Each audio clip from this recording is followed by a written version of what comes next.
Intervitio unculacup pitixerunta lake panunca, unca nan parkalota ser panunca, caroticuli camantla colunca, maricama nama senili capskiripe panunca, pacitula irikira pel iconia malati, all, apsani select panaconca, apaton enca vitiocul unculacu utanacutan varum. பக்கம் 1. பேயால் கொண்ட மரண பயம். பாகம் 2. அத்தியாயம் 1. அமைதியின் நிழல். கிராமம் மீண்டும் அமைதி அடைந்திருந்தது. ஒரு பெருமூச்சுடன். பங்களாவின் பயங்கரமான இரவுகள் முடிவுக்கு வந்திருந்தன. காளியும் பேபியும் மறைந்த பிறகு. சிவன் கிராமத்தின் உண்மையான பாதுகாவலனாக. தலைவனாக நிலைநிறுத்தப்பட்டிருந்தார். சிவசங்கரன், சங்கர், திருப்பதி மூவரும் தங்கள் இயல்பு வாழ்க்கைக்கு திரும்பியிருந்தனர். ஆனால், சில நேரங்களில், நடு இரவில், அவர்கள் அடைந்த அடி, கண்ட காட்சிகள், கேட்ட திகிலூட்டும் குரல்கள், அவர்களை உறக்கத்தில் இருந்து எழுப்பிவிடும். அந்த பயம், அவர்கள் ஆழ்மனதில் ஒரு நிழலாய் படர்ந்திருந்தது. சிவன், வழக்கம்போல் கிராம கோயிலில் தனது தினசரி பூஜைகளை முடித்துக் கொண்டிருந்தார். அவரது முகத்தில் ஒருவித நிம்மதி தெரிந்தாலும். கடந்த கால நிகழ்வுகளின் சுவடுகள் இன்னும் மிச்சமிருந்தன. கிராமத்து மக்கள் இப்போது அவரை ஒரு அரசனாக. ஒரு மீட்பராக பார்த்தனர். சங்கர், திருப்பதி, சிவசங்கரன் ஆகியோரும் சிவனுக்கு உறுதுணையாக இருந்தனர். பங்களா இருந்த பகுதி சீரமைக்கப்பட்டு. அதன் சுற்றுப்புறம் சுத்தம் செய்யப்பட்டது. மக்கள் மெதுவாக, தங்கள் பயத்திலிருந்து மீண்டு வந்தனர். ஆனால், இந்த அமைதி நீண்ட காலம் நீடிக்கவில்லை. ஒரு மதியப் பொழுதில், கிராமத்தின் நடுப்பகுதியில் இருந்த பழைய கிணற்றின் அருகே ஒரு கும்பல் கூடியிருந்தது. அங்கே ஒரு பெண், மூதாட்டி ஒருவர், கைகளைத் தூக்கி வானத்தை பார்த்து ஏதோ பிதற்றிக் கொண்டிருந்தார். அவரது கண்கள் வெறித்திருக்க, உடல் நடுங்கிக் கொண்டிருந்தது. மக்கள் அவரை பார்த்து பயந்தனர். காரணம், அவர் அன்று காலைதான் உடல்நலம் குன்றிப் படுத்த படுக்கையாக இருந்தார். ஆனால் இப்போது அவர் திடீரென இப்படி வந்து நிற்பது அனைவருக்கும் ஆச்சரியத்தை ஏற்படுத்தியது.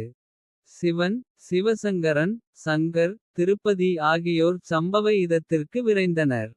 அவர்கள் கூட்டத்தை நெருங்கியபோது, அந்த மூதாட்டி திடீரென ஒரு குரலில் அழைக்கத் தொடங்கினாள். சிவன், சிவசங்கரா, சங்கர், திருப்பதி. அந்த குரல், அவர்களை பெயர் சொல்லி அழைத்ததும் நால்வரும் ஒருகணம் உறைந்து போயினர். அந்த குரல் அவர்களுக்கு பரிச்சயமாகவும். எங்கோ கேட்டது போலவும் இருந்தது. ஆனால், அது யாருடையது என்று அவர்களால் கணிக்க முடியவில்லை. அதே சமயம், அந்த குரலில் ஒருவித கொடூரம் கலந்திருந்தது. மூதாட்டியின் கண்கள் மேலும் வெறித்து, ஒரு பயங்கரமான சிரிப்புடன், ஹா, ஹா, ஹா, நான் திரும்பி வந்துவிட்டேன். என்று கத்தினாள். அந்தச் சிரிப்பும், கொடூரமான குரலும், முதல் பாகத்தில் அவர்கள் சந்தித்த ஒரு நினைவை கிளறின. அந்த மூதாட்டியின் கண்கள், காளி மற்றும் பேபியின் கண்களைப் போலவே இரத்தச் சிவப்பாக மாறின. திடீரென, அங்கிருந்த ஒரு குழந்தை, அச்சத்துடன் கத்தியது. அது காளியின் மகள். நால்வரும் அதிர்ச்சியில் உறைந்தனர். காளியின் மகளா? அவளுக்குள் எப்படி இந்த தீய சக்தி புகுந்தது? அவள். பக்கம் 2. குரலில் வெளிப்பட்ட அரக்கத்தன்மை. இது அவர்கள் எதிர்பார்த்திராத ஒரு புதிய அச்சுறுத்தல் என்பதை உணர்த்தியது. அத்தியாயம் 2. விசித்திரமான ஆதிக்கம். காளியின் மகள் என்பவள், அந்த மூதாட்டியின் உடலில் நின்று. அந்த பயங்கரமான சிரிப்புடன், ஹா, ஹா, ஹா, நான் திரும்பி வந்துவிட்டேன். என்று கர்ஜித்ததும், கிராமமே ஒரு கணம் உறைந்து போனது.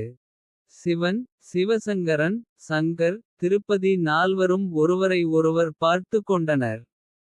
முதல் பாகத்தில் அவர்கள் சந்தித்த திகிலையும். அந்த அரக்கிகளின் கொடூரத்தையும் அணு அணுவாக உணர்ந்தவர்கள் அவர்கள். இப்போது அது வேறு ஒரு ரூபத்தில், ஒரு அப்பாவி மூதாட்டியின் உடலில் வெளிப்பட்டிருப்பது அவர்களுக்கு பெரும் அதிர்ச்சியை தந்தது. காளியின் மகள். இது எப்படிச் சாத்தியம்? சங்கர் முணுமுணுத்தான். சிவன், ஒரு படி முன்னால் வந்து, அந்த மூதாட்டியை உற்று நோக்கினார். அவரது கண்கள் கூர்மையாக அந்த உருவத்தை பகுப்பாய்வு செய்தன. நீ யார்? ஏன் இந்த மூதாட்டியின் உடலில் நுழைந்திருக்கிறாய்? அவரது குரலில் அதிகாரம் இருந்தாலும் ஒருவித எச்சரிக்கை உணர்வும் கலந்திருந்தது. மூதாட்டியின் உடலில் இருந்த அந்த பெண் மேலும் கொடூரமாகச் சிரித்தாள்.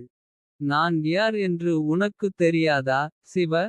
உன் கைகளால் தான் என் தாயையும் என் அத்தையையும் அழித்தாய். ஆனால் அவர்களுக்கு அழிவில்லை. நாங்கள் மரணத்தை வென்றவர்கள். இந்த பிரபஞ்சத்தில் நான் விரும்பும் எந்த உடலிலும் நான் நுழைய முடியும். அவள் குரல் கிராமம் முழுவதும் எதிரொலித்தது. அதைக் கேட்ட மக்கள் பயத்தில் நடுங்கினர். திடீரென மூதாட்டியின் கண்களிலிருந்து ஒருவகையான தீப்பிழம்புகள் கிளம்பி சிவனை நோக்கி பாய்ந்தன. சிவன் சட்டென்று விலகியதால் தீப்பிழம்புகள் அவரை தொடாமல் தரையில் பட்டு கருகின. அந்த பெண் தன் கட்டுக்குள் இருக்கும் மூதாட்டியின் உடல் பலவீனமாக இருந்தாலும் ஒரு அசுர சக்தி போலச் செயல்படுவதைக் கண்டு நால்வரும் அதிர்ந்தனர். உன் திட்டம் என்ன? திருப்பதி கோபத்துடன் கேட்டான். திட்டமா? ஹா ஹா ஹா. மீண்டும் அதே கொடூரமான சிரிப்பு. என் திட்டம் ஒன்றே ஒன்றுதான். என் தாயின் மரணத்திற்கு பழி வாங்க வேண்டும். இந்த கிராமத்தில் உங்களில் யாரும் நிம்மதியாக வாழக்கூடாது. ஒருவர் விடாமல் அனைவரையும் கொஞ்சம் கொஞ்சமாக மெதுவாக நான் அழிப்பேன். என்று அச்சுறுத்தினாள். ஆனால் அந்த பெண் இவ்வாறு கூறிக்கொண்டிருக்கும்போதே சிவன் அவளை உற்று பார்த்தார். அவரது முகம் மாறியது. கண்களில் ஒரு தெளிவு பிறந்தது. அவர் உறுதியான குரலில் கர்ஜித்தார். நீ காளியின் மகள் அல்ல. நீதான் உண்மையான காளி. நீ எப்படி இன்னும் உயிரோடு இருக்கிறாய்? சிவனின் இந்த வார்த்தைகள் மொத்த கிராமத்தையும் நால்வரையும் அதிர்ச்சியில் உறையச் செய்தன. மூதாட்டியின் உடலில் இருந்த அந்த பெண்ணின் முகம் ஒரு கணம் ஆத்திரத்தில் விரித்தது. அவளுக்குள் இருந்து வெளிப்பட்ட சக்தி மேலும் உக்கிரமானது. அவள் பக்கம் 3. இவ்வாறு கூறிக்கொண்டிருக்கும்போதே அந்த மூதாட்டியின் உடல் பலவீனமடையத் தொடங்கியது. அவள் தலை சுழல கண்கள் மூடின. அவள் உடல் மெதுவாக தரையில் சாய்ந்தது. அதே நேரத்தில் அவளுக்குள் இருந்து ஒரு கருப்பு நிழல் போல ஒன்று விலகி வானத்தை நோக்கி பறந்தது. அந்த நிழல் கண்ணிமைக்கும் நேரத்தில் மறைந்தது. மூதாட்டியின் உடல் தரையில் விழுந்த நொடியில் அவள் உயிர் பிரிந்தது. சுற்றியிருந்த மக்கள் பெரும் அதிர்ச்சியில் உறைந்தனர். ஆனால் ஒரு சில வினாடிகளிலேயே தரையில் கிடந்த அந்த மூதாட்டியின் உடல் மீண்டும் லேசாக அதிர்ந்தது. அவள் கண்கள் சட்டென திறந்தன. ஆனால் இந்த முறை அந்த கண்களில் ஒரு புதிய அதே சமயம் தெரிந்த ஒரு கொடூரம் மின்னியது. அவள் மெதுவாகச் சிரிக்கத் தொடங்கினாள்.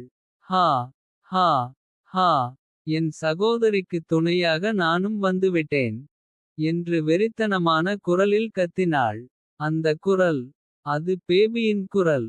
சிவன், சிவசங்கரன், சங்கர், திருப்பதி நால்வரும் திகிலில் உறைந்து போயினர். காளியை வதம் செய்ததாக நினைத்தால் அவள் மீண்டும் ஒரு புதிய ரூபத்தில் வந்திருக்கிறாள். அவளுக்கு துணையாக பேபியும். இது வெறும் தொடக்கம்தான் என்பதை அவர்கள் உணர்ந்தனர். அத்தியாயம் 3. எதிர்பாராத திருப்பம்.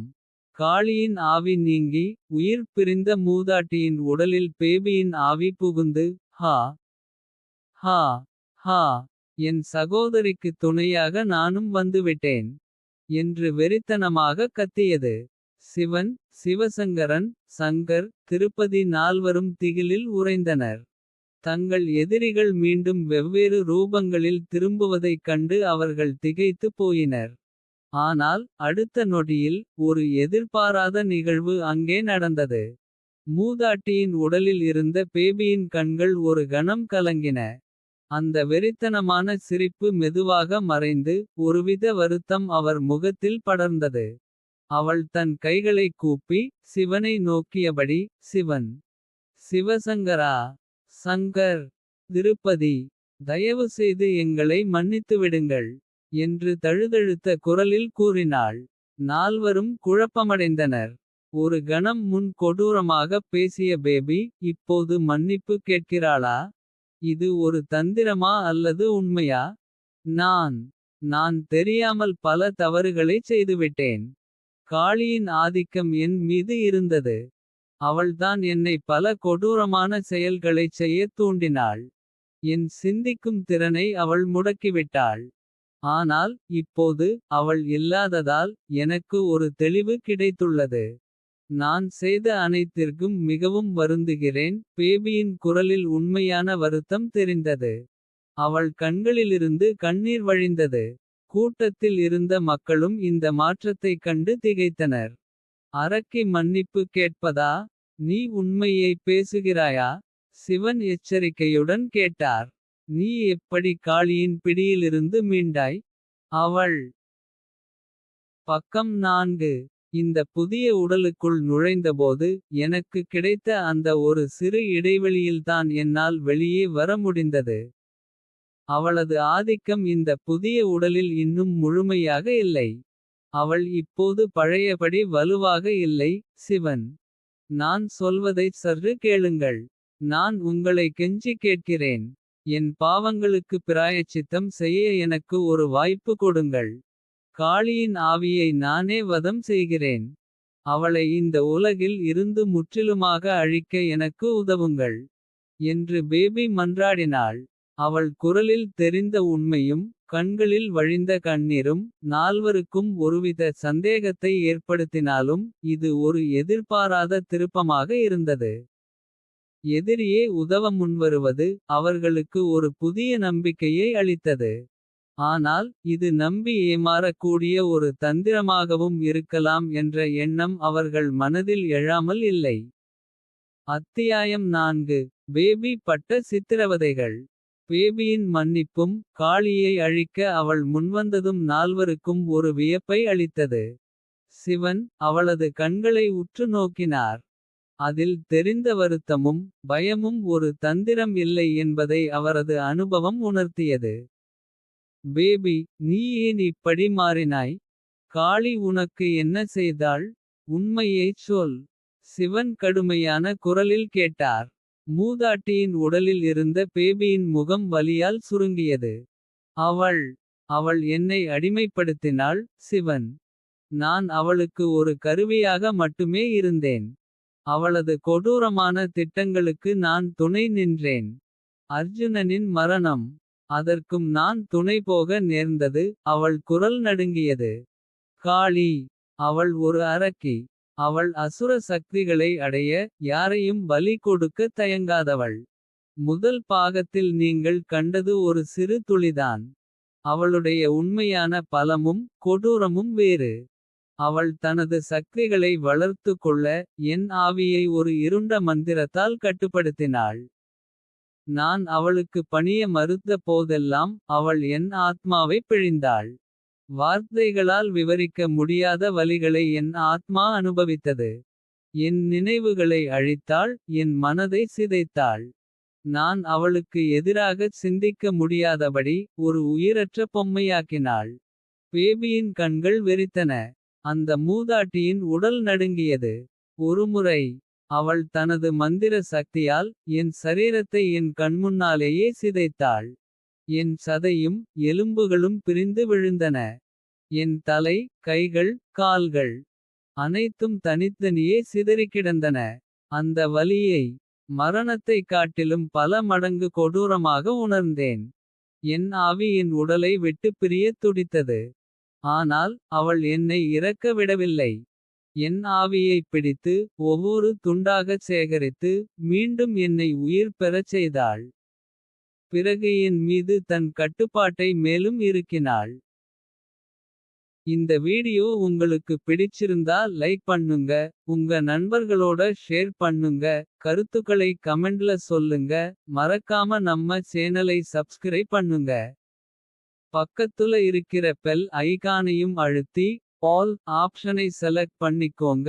அப்பதான் எங்க வீடியோக்கள் உங்களுக்கு உடனுக்குடன் வரும். பக்கம் 5. நான் உயிரற்ற பொம்மை அல்ல. அவள் கையில் ஒரு வலி நிறைந்த விளையாட்டு பொருள். அவள் மேலும் தொடர்ந்தாள். அவள் ஒவ்வொரு முறை மனிதர்களை பலி கொடுக்கும்போதும். அந்த ஆவிகளின் துடிப்பையும் அவர்களின் கடைசி மரண ஓலத்தையும் என் ஆத்மாவில் உணரும்படி செய்தாள். அந்த பயமும் வலியும் அவர்கள் செய்த பாவமும் அனைத்தும் என்னைச் சித்திரவதை செய்தன. நான் அவளை வெறுத்தேன். ஆனால் அவளுக்கு எதிராக என்னால் ஒரு துரும்பை கூட அசைக்க முடியவில்லை. என் ஆவி முழுமையாக அவளது கட்டுப்பாட்டில் இருந்தது. அவளது ஒரு பார்வை போதும். நான் அவளது கட்டளைக்கு அடிபணிவேன். பேபி கண்கலங்கியபடி. இப்போது அவள் புதிய உடலில் வலுப்பெறுவதற்கு முன். அவளை அழிக்க வேண்டும். அவளை அழிக்க எனக்கு உதவுங்கள். அப்போதுதான் நானும் விடுதலை அடைவேன். இந்த உலகமும் நிம்மதியாக இருக்கும். என்று கெஞ்சினாள். அத்தியாயம் 5 காளியின் மீள்வருகை. பேபியின் வாக்குமூலம் காளியின் கொடூரமான ஆதிக்கம் பற்றிய உண்மையை வெளிப்படுத்தியது. சிவன் சிவசங்கரன் சங்கர் திருப்பதி நால்வரும் பேபியின் வார்த்தைகளை கேட்டு அதிர்ச்சியில் உறைந்திருந்தனர். காளியின் வன்மம் அவர்கள் கற்பனை செய்ததை விடவும் பயங்கரமானதாக இருந்தது. பேபியின் கண்களில் தெரிந்த உண்மையான வருத்தம். அவளுக்கு உதவ வேண்டும் என்ற எண்ணத்தை சிவனுக்குள் விதைத்தது. பேபி பயப்படாதே. நான் இருக்கிறேன். நீ எதற்கும் அஞ்ச தேவையில்லை. காளியை நாம் நிச்சயம் அழிப்போம். சிவன் உறுதியான குரலில் கூறினார். அவரது வார்த்தைகள் பேபிக்கு ஒருவித தைரியத்தை அளித்தன. ஆனால் சிவன் பேபிக்கு ஆறுதல் கூறிக்கொண்டிருக்கும்போதே. கிராமத்தின் காற்று திடீரென குளிர்ந்தது. ஒருவித அமானுஷ்யமான சக்தி அங்கே பரவியது. மக்கள் நடுங்கினர். வானம் இருண்டது போல ஒரு பிரமை ஏற்பட்டது. அடுத்த நொடியில் கூட்டத்தின் நடுவே ஒரு கருப்பு நிழல் போல ஒன்று உருவெடுத்தது. அந்த நிழல் மெதுவாக ஒரு உருவம் பெற்றது. அது வேறு யாருமல்ல, காளியேதான். அவள் கண்களில் தீப்பிழம்புகள் மின்ன. உதடுகளில் ஒரு கொடூரமான விகாரமான சிரிப்பு படர்ந்திருந்தது. அவளது தோற்றம் முன்பை விடவும் பல மடங்கு பயங்கரமாக இருந்தது. காளியை கண்டதும் மூதாட்டியின் உடலில் இருந்த பேபி நடுங்கத் தொடங்கினாள். அவளது முகம் பயத்தில் வெளிரியது. அக்கா அக்கா என்று அவள் முணுமுணுத்தாள். பேபி காளி கர்ஜித்தாள். அவளது குரல் இடி போல ஒலித்தது. நீ என் ரகசியங்களை இவர்களிடம் சொல்கிறாயா? என் திட்டங்களை வெளிப்படுத்துகிறாயா? உனக்கு எவ்வளவு தைரியம்? சிவன் ஒரு படி முன்னால் வந்து காளியை நோக்கினார். காளி உன் ஆதிக்கம் முடிந்தது. நீ மீண்டும் இந்த உலகத்திற்கு வர முடியாது. ஹா ஹா ஹா காளி வெறித்தனமாகச் சிரித்தாள். நான் முடிந்துவிட்டேனா? நான் இன்னும் வலுவாக திரும்பி வந்திருக்கிறேன். சிவன் என் சகோதரியே எனக்கு துரோகம் செய்கிறாளா? பரவாயில்லை. அவளையும் சேர்த்து நான் அழிப்பேன். காளி பக்கம் 6 தன் கைகளை உயர்த்தி பேபியை நோக்கி ஒரு இருண்ட சக்தியை ஏவினாள். பேபி பயத்தில் நடுங்கினாள். சிவன் காப்பாற்றுங்கள் என்று அவள் கத்தினாள். சிவன் சற்றும் தாமதிக்கவில்லை. அவர் தன் கைகளை உயர்த்தி காளியின் சக்தியை தடுத்தார். இருவருக்கும் இடையே ஒரு பெரும் சக்தி போர் தொடங்கியது. காளியும் பேபியும் ஒரே இடத்தில் ஒருவரையொருவர் எதிர்த்து சக்தி போரில் ஈடுபட்டனர். காளியின் ஆவேசமான தாக்குதல்களுக்கு மத்தியில் பேபி நடுங்கிக் கொண்டே தனது சக்தியைச் சிவனோடு இணைத்து காளியை எதிர்க்க முயன்றாள். கிராமமே இந்த பயங்கரமான காட்சியை பார்த்து உறைந்து போனது. நால்வரும் இந்த சக்தி போரின் நடுவே சிக்கிக் கொண்டனர். அத்தியாயம் 6 புதிய கட்டளை. காளியின் ஆவேசமான தாக்குதல்களுக்கு மத்தியில் சிவன் தன் முழு பலத்தையும் திரட்டி அவளது சக்தியை தடுத்து நிறுத்தினார். பேபியின் ஆவி மூதாட்டியின் உடலில் நடுங்கிக் கொண்டே சிவனுக்கு துணையாக காளியை எதிர்க்க முயன்றது. கிராமமே இந்த சக்தி போரின் நடுவே திகிலில் உறைந்திருந்தது. சிவன் காளியை உற்று பார்த்தார். அவரது கண்களில் ஒருவித உறுதி மின்னியது. காளி நீ இங்கிருந்து உடனடியாக போகவில்லை என்றால். நான் பேபியை அழித்துவிடுவேன். அவளை நான் உன் கைகளில் இருந்து காப்பாற்றுவேன். என்று கர்ஜித்தார். அவரது குரலில் இருந்த அச்சுறுத்தல் காளியை ஒரு கணம் உலுக்கியது. ஆனால் காளி ஒரு அரக்கி. மரணத்திற்கே அஞ்சாதவள். சிவனின் மிரட்டல் அவளைச் சற்றும் அசைக்கவில்லை. அவள் மேலும் வெறித்தனமாகச் சிரித்தாள். ஹா ஹா ஹா. நீ பேபியை அழிப்பாயா. அவளை அழித்தால் நீயும் என்னைப் போலவே கொடூரமானவன் ஆவாய். சிவன். அதுமட்டுமல்ல, அவள் அழிந்தால் என் சக்தி இன்னும் அதிகரிக்கும். நீ என்ன செய்வாய். என்று சவால் விட்டாள். காளியின் பதிலைக் கேட்ட சிவன் ஒரு கணம் யோசித்தார். அவள் சொல்வது உண்மைதான். பேபியை அழிப்பது தீர்வாகாது. அது காளிக்கு மேலும் சக்தியை அளிக்கும். அவர் சட்டென்று மனதை மாற்றிக்கொண்டார். சிவன் தன் பார்வையைச் சங்கர், சிவசங்கரன் மற்றும் திருப்பதி ஆகிய மூவர் பக்கம் திருப்பினார்.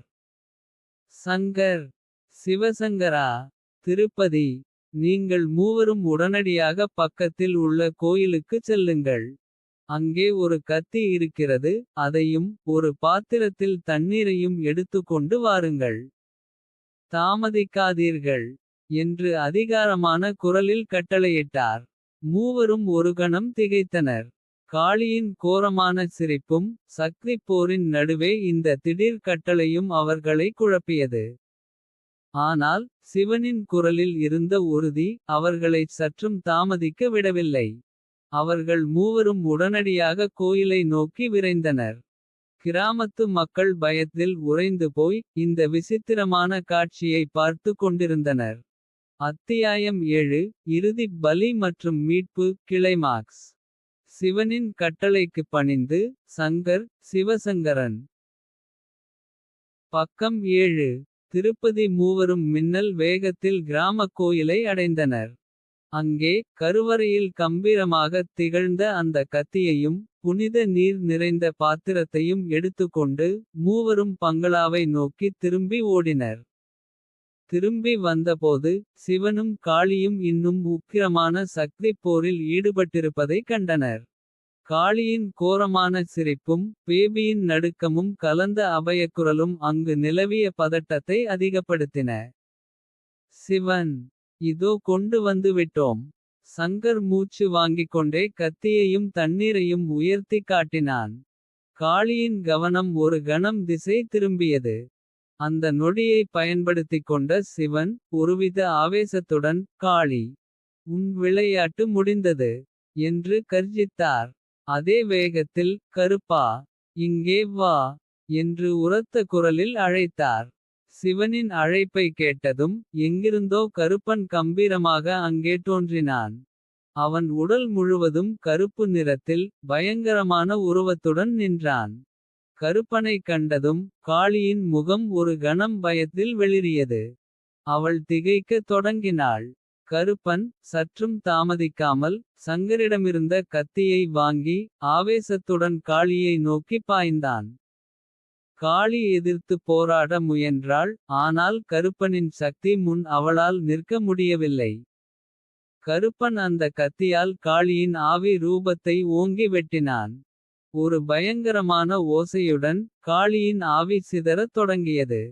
அதே நேரத்தில் கருப்பன் திருப்பதியிடமிருந்த புனித நீரை வாங்கி காளியின் சிதறிய ஆவித் துண்டுகள் மீது ஊற்றினான். புனித நீர் பட்டதும் காளியின் ஆவி ஒருவித வலியுடன் அலறியது.